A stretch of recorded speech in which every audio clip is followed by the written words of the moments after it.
Because India's marvelous growth, its rapid rise, its leadership in the world today has demonstrated the most successful G20 we have ever seen in the history of that organization. How can we create a frictionless relationship of preferred geography between the United States and India? The goal that we should be establishing, I think, together is how can we be more ambitious? Not just settle for another deal, not just settle for, as we've done just in the last few months, bringing down the retaliatory tariffs and the trade disputes between our countries. That's not good enough. I think we need to close our eyes and dream of what this relationship can be like, even more than we would imagine today.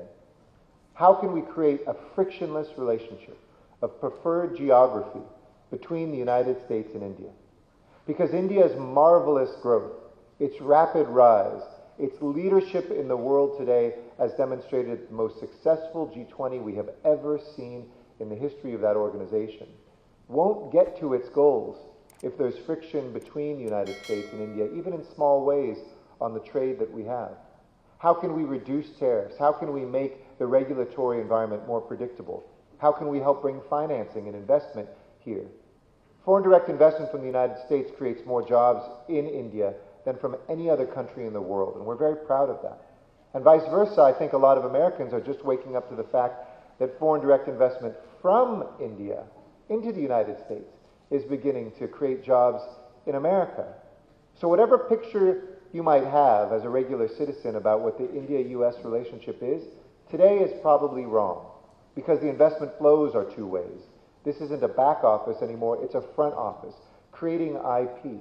And when I think sector through sector of the goodness that comes from the depth of this relationship, I'll give you one example. When I was recently at an Indian company that took the breakthrough of 2 American laboratories for dengue fever vaccine, all 4 strains of dengue fever. It's a very difficult, complex disease to confront and an even more difficult vaccine to create.